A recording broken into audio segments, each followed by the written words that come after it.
Hi everyone, this is Nat from Wellness with Nat, and today's Mindfully Aware tutorial topic is all about no more nonsense from your negative self-talk. And even wording it like that, no more nonsense, that's that kind of laughing a bit, isn't it? Playing with our own negative self-talk.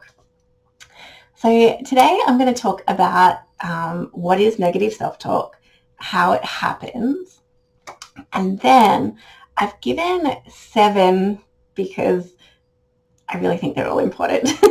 So we have 7 different ways that you can help with your negative self-talk. And just remember, like with mindfulness techniques, there's many different mindfulness techniques. And even with meditation, we learn, 3 or 4 or 5 different techniques because it's never a one size fits all, and it's never one size fits us all of the time, is it? So it's really good to just keep having many options, really, isn't it?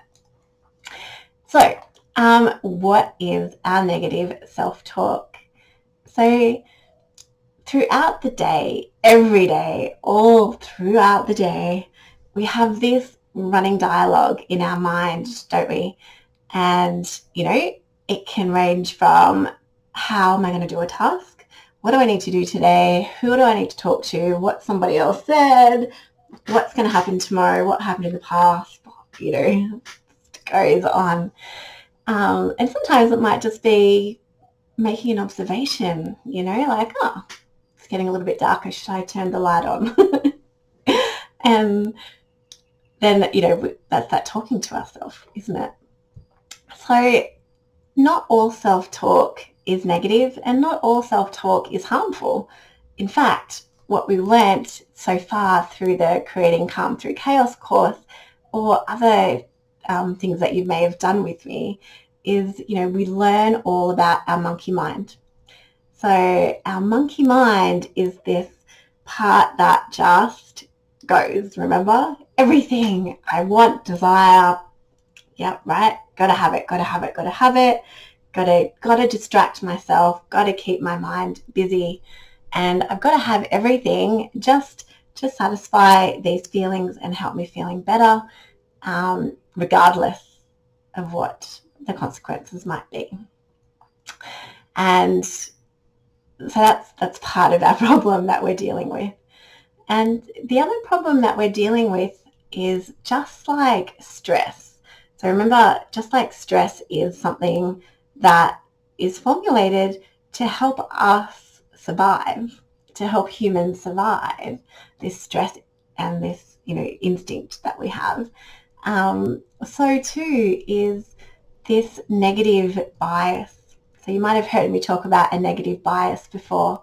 And that's because our brain, unfortunately, just like stress, 2 things that are a complete pain in the butt if they're undermanaged and overutilized, is that we have this, negative bias. That means that our mind in any situation, in any thought process, unfortunately, is going to lean towards the negative thing that happened more so than the positive situation that happened.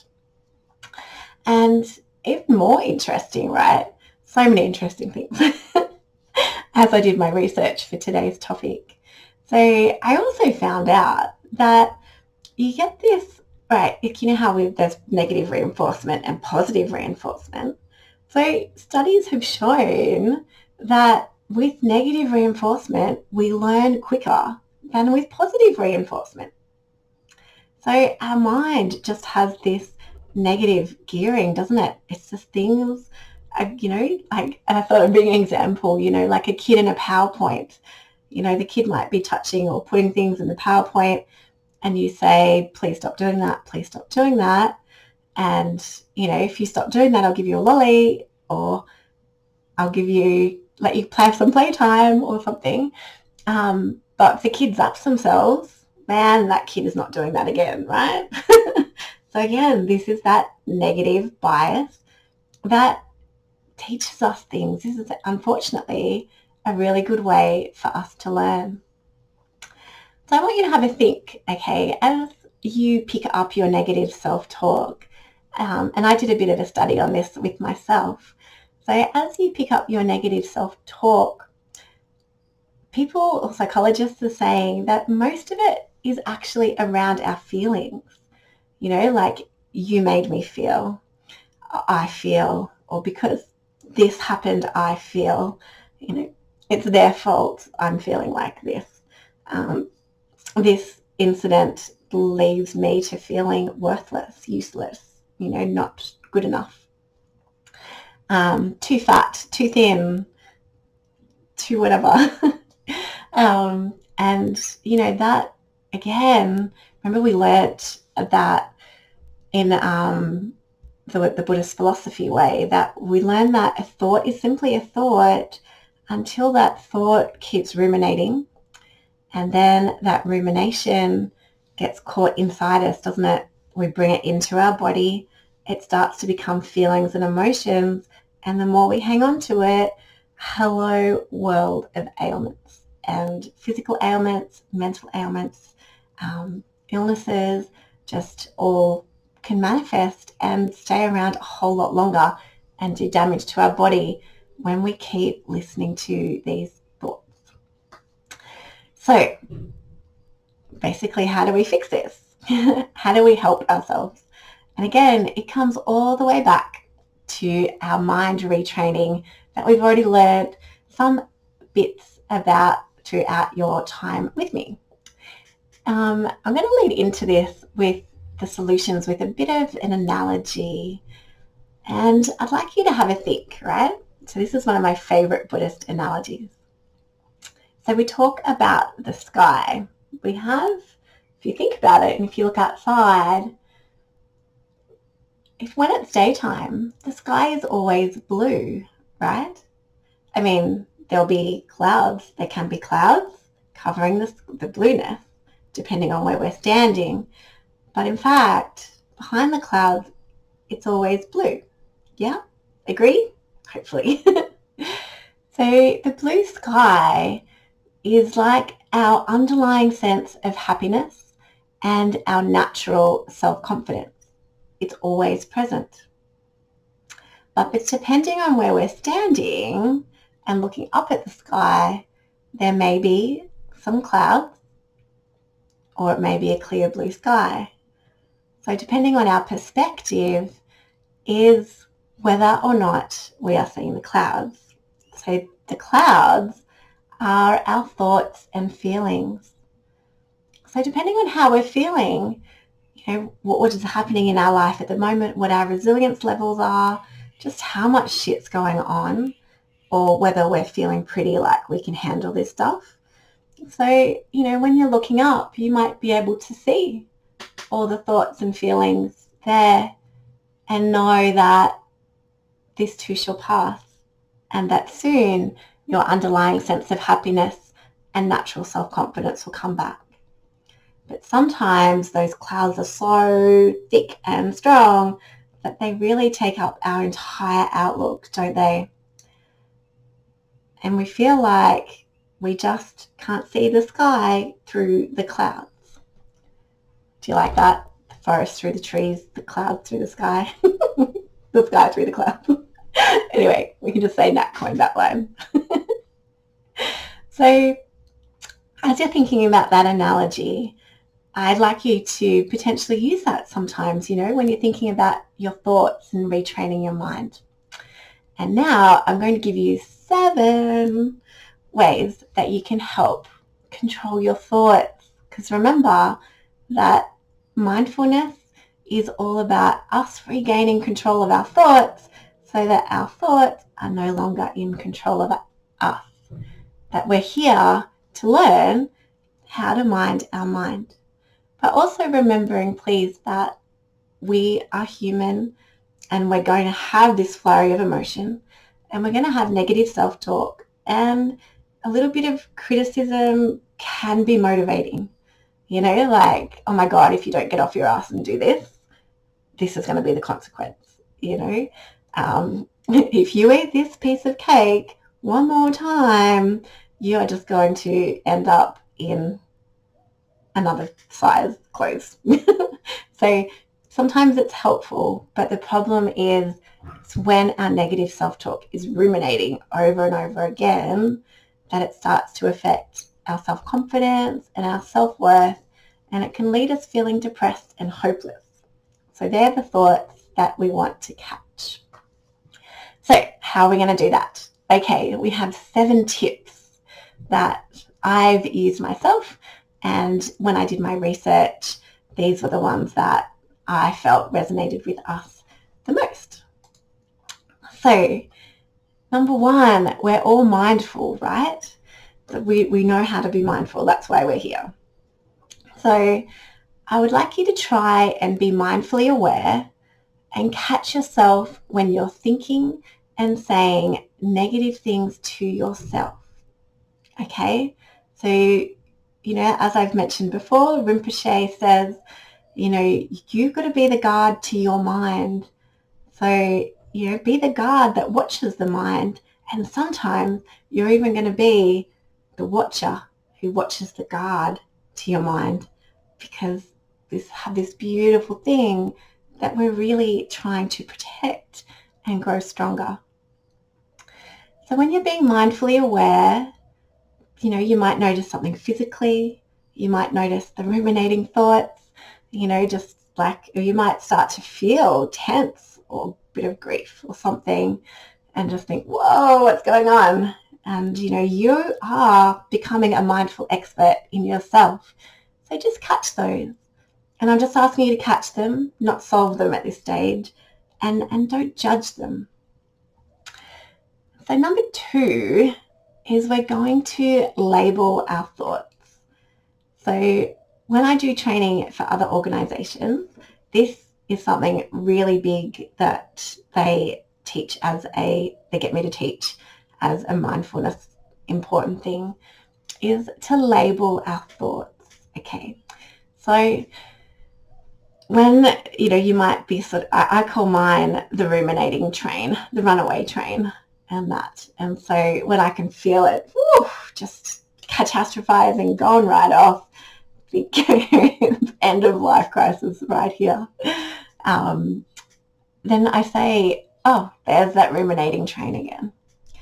And, the bonus when I say that, I say the runaway train.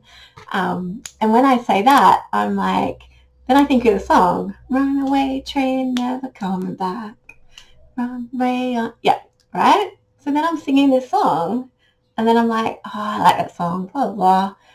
And then guess what's happened? Not only have I labeled the thought, i.e.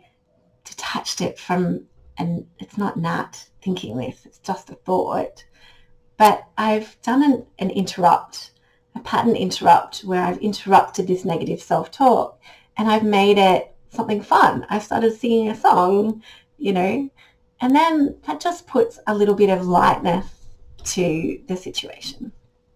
So yeah, you might call it Negative Nancy, Debbie Downer, or any name or song that you have.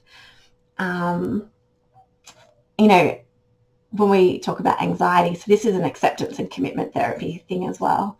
And when we talk about anxiety, labeling your anxiety, those anxious thoughts, is really, really important as a way of just kind of hooking them out of your brain and your heart and just kind of sitting them somewhere else. So number 3, I want you to be kind and curious to the thoughts. So, after I've finished singing Runaway Train, then I'm a little bit softer about the thoughts. I'm feeling a little bit better. And so then I might think a little bit curiously, wonder, why am I saying these things about myself? What's the reason behind this? What's triggered this? What started it? You might be just apply some curiosity and investigate what is happening. And, again, with mindfulness, we do this without judgment. So don't beat yourself up anymore because you were already doing that pretty good with the negative self-talk. So all you need to do is just slowly rein that in and just see, why. And with those thoughts, the next thing, number 4, is start to be compassionate to yourself. So realize that it's okay that you're saying these thoughts, but perhaps you might like to reframe them as if you were talking to a friend. How would you say that to a friend? Or how would you say that to a child? Would you let a child speak to themselves or speak to you like that? Like, hell no. How else can you say the same thing? And I'm sure that even if it feels true, you can hopefully say it less critical than what your original self-talk is. So number 5, this is one of my favorite, similar to the song Runaway Train. Say your mantra. So whether you have a favorite mantra or you'd like to recreate one to do with what your self-talk is about, i.e. a positive reframe. But what you're just doing, so we're not trying positive psychology. We're not trying to necessarily just bring positive thoughts in. But the idea behind a mantra, remember, our mantra is another pattern interrupt. It's another thought interrupt. So if I was having negative thoughts and emotions, what I might end up doing is saying, if I said a Buddhist mantra, I might do my favorite one of compassion, which is Om Mani Padme Hum. So I'll just be like, Om Mani Padme Hum, Om Mani Padme Hum, Om Mani Padme Hum, Om Mani Padme Hum. And that just gently releases the thought. Or I might go, I love my life. I have an amazing life and I'm happy doing all of this. My life is great. I have a happy life and I'm doing all of this. My life is great. And just giving yourself something else to say. Because just like when we do our body scan, or our mindfulness of breath, you can tune your mind to it. But sometimes you need to say, I am scanning my legs. I am scanning my abdomen. I am scanning my arms. Our mind wants extra thoughts and it wants to know what to think. So let's help it. And if you have a favorite mantra that you say, then, or if you've tried this one, pop that in the comments. So number 6, taking time out. So this one's really important when you're starting to feel all of the, it's just too much. Just stop whatever you're doing. Just stop. Like whether it's work, a conversation, you're at home doing whatever, when this self-talk takes over, stop and go distract yourself. So whether that's taking a walk, calling a friend, playing a song, playing a TV show, making a cup of tea and smelling it, or coffee and smelling it. Probably don't recommend coffee because it's going to send your mind into overdrive. But just doing a favorite activity or something that will help you break the cycle. And I really recommend having a little toolkit at your disposal where you can access these things when you need to, because when we're stressed, we can't always remember what helps us. And of course, lucky last, number 7, bringing in more mindful moments to help you create calm and break the cycle. So that's where we talk about, the grounding like a tree, or 5 mindful things, doing little exercises like that where it can help you to just, again, break the pattern and just break the cycle. So I hope some of those help. Please pop in the comments or reply to the email and let me know your thoughts. And remembering that most of all, at the end of the day, again, that mind is meant for thinking. We're going to keep thinking. We have a negative bias, so we're going to think negatively. And that, just like stress, is part of what keeps us as humans alive. But what we're doing here is we're learning to mind our mind. So the more you learn to mind your mind with some of these tips that we've had today and with other things that you might pick up, then we can learn to sweep this self-talk away and replace it with some more mindfulness and continue to be compassionate and kind to yourself. Okay. Have a beautiful day.